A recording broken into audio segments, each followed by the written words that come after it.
জামাত শিবিরের সুসংগঠিত তৎপরতায় বিএনপি নিরুপায়, বিএনপি অসহায়। কোটি কোটি টাকা মারা খেয়েছে বিএনপি। এখন বলছে আমাদের টাকা নাই, গরিব। বিএনপি এখন এতিম, বিএনপি রাজনৈতিক এতিম। বিএনপির কোনো নেতা নাই। তারেক রহমান তো আর দেশে নাই। তারেক রহমানের কমান্ড কার্যকর না। মির্জা ফখরুলকেও আবার অনেকে বহিষ্কারের দাবি করছে। ফজু পাগলা নাই, দলের ফান্ডে নাকি টাকা নাই মিডিয়া সেলের, তারা বলছে। এদিকে কয়েক কোটি টাকা খেয়ে দিয়েছে মিডিয়া সেল, আমাদের কাছে তথ্য আছে। জামাত শিবিরের সাথে পারছে না, নিরুপায় হয়ে তারা বক্তব্য দিচ্ছে। এখন সমকাল বিএনপি এই হতাশার চিত্র তুলে ধরেছে একটা রিপোর্টের মাধ্যমে। অভিযোগের তীর জামাত শিবিরের দিকে, সংঘবদ্ধ সাইবার আক্রমণ ভাবাচ্ছে বিএনপি। এর মানে বিএনপি চিন্তিত, চারদিকে যা দেখে সব জামাত শিবির। এখন সাইবার আক্রমণ আর সাইবার ষড়যন্ত্র যাই বলুক, ওটা তৎপরতা। তারা ওটা করতে পারলে বলতো তৎপরতা। তো দর্শক, হ্যাঁ, জামাত শিবির মানে মজার বিষয় দেখেন, বিএনপি কে খেয়ে দিচ্ছে পিনাকি ভট্টাচার্য। বিএনপির ন্যারেটিভ খেয়ে বিএনপি কে এতিম বানিয়ে দিয়েছে। বিএনপির কোনো ন্যারেটিভ নাই, যা ছিল ওগুলো জয় বাংলা করে দিয়েছে পিনাকি ভট্টাচার্য। বিএনপির ন্যারেটিভ খেয়ে দিচ্ছে মাহমুদুর রহমান, ইলিয়াস, কিন্তু অভিযোগের তীর জামাত শিবির। এর মানে সব জায়গায় দেখছে জামাত শিবির। হাসিনা যেরকম পরাজয়ের আগে, পালানোর আগে সব জায়গায় জামাত শিবির দেখে জামাত শিবির জিকির করতে করতে করতে করতে হেলিকপ্টারে উঠে পালিয়েছে। বিএনপির রাজনৈতিক পতন, ক্ষমতা থেকে পতন না, কারণ ক্ষমতায় তো যেতেই পারবে না, কিন্তু রাজনৈতিক দল হিসেবে যে একটা ভালো অবস্থান ছিল, ওই জায়গা থেকে যে পতন হচ্ছে, তো সেই জায়গায় এখন তাদেরকে ভাবাচ্ছে, তারা চিন্তিত, হতাশ।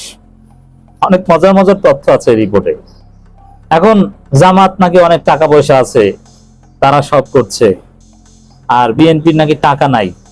অথচ বিএনপি মিডিয়া সেল ৬০ জন বিএনপি নেতাকে ট্রেনিং দিয়েছে, ট্রেইনার ভাড়া করে এনেছে, অনেক টাকা বাজেট, টাকা পয়সা মিডিয়া সেল খেয়ে দিয়েছে। আর ট্রেইনার এনে শেখাচ্ছে যে সব জায়গায় কমেন্ট করবা, জামাতের ভোট 4%, আর ফেসবুক আইডি কিভাবে খুলতে হয়, ইউটিউব ইমেইল আইডি কিভাবে খুলতে হয় জানো, আসো শিখাই। এই হচ্ছে কোটি টাকার প্রজেক্ট। ব্যর্থ। এখন বলছে টাকা নেই।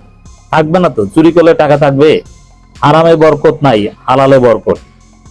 কুত্তার যে বাচ্চা 2 দিন পর পর বাচ্চা হয়, একসাথে 5, 6, 7টা হয়, কিন্তু কুত্তা আবার কেউ খায়ও না, কিন্তু কুত্তা অল্প কয়েকটা। কিন্তু গরু 1 বছর পর একটা বাচ্চা হয়, একটা বাচ্চা। মুসলমানরা প্রত্যেক দিন হাজার হাজার গরু খায়, কিন্তু তারপরও গরুর অভাব নাই। হালালে বরকত, হারামে বরকত নাই। টেম্পো স্ট্যান্ডের টাকায় বরকত থাকে না, হালাল টাকায়, রক্ত ঝরা টাকায়, মাথার ঘাম পায়ে ফেলে ইনকাম করা টাকায় বরকত আছে। আর জামাত শিবিরের যে এই অনলাইনের যে শক্তি, অনলাইনের যে তাদের আধিপত্য, মাঠের বিজয়ের আগে অনলাইনে আধিপত্য লাগবে। অনলাইন যাদের দখলে থাকবে তারাই মাঠে জিতবে, এটাই রাজনৈতিক থিওরি আগামী নির্বাচনের। তো এই জায়গায় জামাতের এই শক্তি, এটা আমি ব্যাখ্যা করেছি, এটা টাকা পয়সা দিয়ে বা দল পরিকল্পিতভাবে করতে পারেন, এটা অর্গানিক। জামাতের কোনো সুনির্দিষ্ট কর্মপরিকল্পনা নেই তাদের অনলাইন অ্যাক্টিভিস্টদের সুসংগঠিত করতে। জামাতের অনলাইন অ্যাক্টিভিস্টদের অধিকাংশ কেন্দ্রীয় জামাতের সাথে যোগাযোগই রাখে না, কথাই বলে না।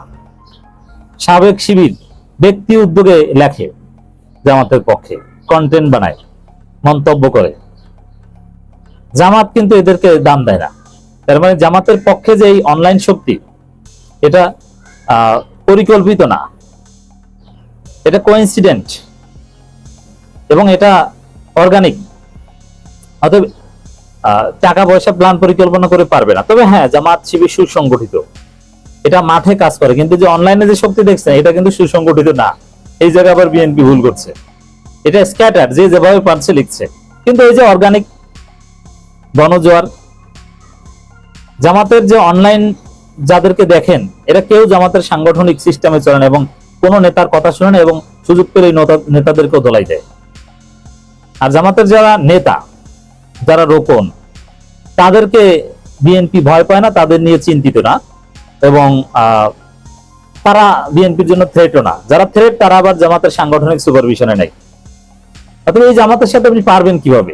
এরা তো অটো জামাত, তো যেখানে সাংগঠনিক জামাত, সেমি জামাত, ইনএক্টিভ জামাত, অ্যাক্টিভ জামাত, প্রো জামাত, সুপার অ্যাক্টিভ জামাত, অটো জামাত, সেই জায়গায় বিএনপি পারবে কিভাবে? টেম্পো স্ট্যান্ডের রাজনীতি করলে তো এটা পারবেন না ভাই। দলীয় নেতাদের বিব্রতকর ছবি, ভিডিও ও অডিও সামাজিক মাধ্যমে ছড়ানোর বিষয়টি বিএনপিকে বেশ ভাবাচ্ছে। এখন অনেক সত্য ঘটনা ছড়িয়ে পড়ছে, যেমন জয়নুল আবেদিন ফারুক প্রবাসীর স্ত্রীর পেটে বাচ্চা দিতে যান, এটা তো সত্য, ইলিয়াস ছড়িয়েছেন, ইলিয়াস ফাঁস করেছে। আবার কোন জায়গায় কোন নেতা আকাম করে চাঁদাবাজি করে, কিভাবে কে ব্যাংকের মালিক হয়েছে, এগুলো পিনাকি ভট্টাচার্য সব ফাঁস করে দেন। কে এস আলমের টাকায় চলে, এস আলমের গাড়ি বাড়ি নেয়, দেখভাল করে, এটা তো ফ্যাক্ট। তো এটা আপনি অস্বীকার করবেন কিভাবে? সত্য জিনিস সামনে আসছে। আর জামাতের কেউ অপকর্ম করলে ওটাও সামনে আসে, কিন্তু এই অপকর্মের সংখ্যাটা তো নেই বা কম, এবং যেটা অপকর্ম না আপনারা সেটাকে গুজব হিসেবে প্রচার করেন, এই কারণে তো আপনারা ধরা খাচ্ছেন। তা আপনারা ভাবাচ্ছেন, আপনারা আকাম বন্ধ করেন, তাহলে তো আর আকামের খবর আসবে না।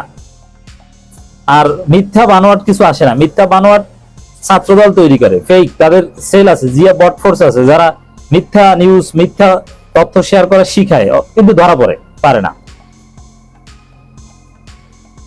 এ ধরনের ঘটনা একের পর এক ঘটতে থাকায় দলটির নেতারা মনে করছে এটি সংঘবদ্ধ অপপ্রচার। অপপ্রচার না, প্রচার, অটোপ্রচার। শুরুতে এই সাইবার আক্রমণকে আমলে না নিলেও জাতীয় সংসদ নির্বাচনকে সামনে রেখে বিএনপির শীর্ষ নেতারা এখন নড়েচড়ে বসেছেন। এই নড়েচড়ে বসেছেন মানে ভয় পেয়েছেন। কি ভয়? যে তাদের ভিডিও আছে পিনাকি ইলিয়াসদের কাছে, নির্বাচনের আগে, ভোটের 3-4 দিন আগে বাজারে ছেড়ে দিবে, ভোট পাবে না। তাদের সম্ভাবনাময় প্রার্থী যাদের আকাম আছে, তাদের সে নির্বাচনের 3-4 দিন আগে বাজারে ছেড়ে দিবে। এই ভয়ে এখন তাদের ঘুম আসে না। এটা হচ্ছে ব্যাখ্যা বিএনপি নেতাদের যে ভাবনা, নড়েচড়ে বসা। আপনি পারবেন না এটা ধামাচাপা দিতে। নেট দুনিয়ার অপপ্রচার থেকে রেহাই পাওয়ার পাশাপাশি করণীয় ঠিক করতে পুরো বিষয় নিয়ে দলের ভিতরে সর্বোচ্চ স্তর পর্যন্ত চলছে আলোচনা। তবে দলীয় তহবিল না থাকায় গুজব প্রতিরোধে কার্যকর পদক্ষেপ নিতে পারছে না বিএনপি। এখন নাকি টাকা নাই। আরে মিডিয়া সেলকে কয়েক কোটি টাকা দিয়েছিলেন, ওটা তারা মেরে খেয়েছে, আমরা জানি না। ওই যে ফেসবুক আইডি খোলার, ইমেল আইডি খোলার ট্রেনিং দিয়েছে 60 জন নিয়ে, এটি তো টাকা মেরে খাওয়া। আর এইসব ট্রেনিং মেনিং দিয়ে কাজ হয় না। এটা অটো ওই যে জামাত শিবির যেরকম অটো পাচ্ছে, এরকম অটো পেতে হয়। তার মানে আপনার পক্ষে জনগণের মত থাকলে আপনি অনলাইনে জিততে পারবেন। আর ট্রেনিং দিয়ে ন্যাচারাল অ্যালগোরিদমকে ভায়োলেট করে আপনি কৃত্রিম ভাবে কিছু করতে পারবেন না, এটা সম্ভব না। এছাড়া বিএনপি নাকি সমন্বয়হীনতা রয়েছে, ভার্চুয়াল জগতে বিএনপির উপস্থিতি খুব একটা নাই। আরে ভাই, ভার্চুয়াল জগৎ আপনাদের তো বাস্তবেই নাই। বাস্তবে না থাকলে ভার্চুয়াল আসবে কি আকাশ ফেরে? বাস্তবে থাকলে ভার্চুয়ালি না আসবে।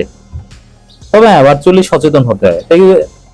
এই সব কারণে বিএনপি চিন্তিত। এখন বলছে টাকা পয়সা নাই, খুব খারাপ অবস্থায় আছে, এবং তারা মনে করছে যে এটা জামাত শিবিরের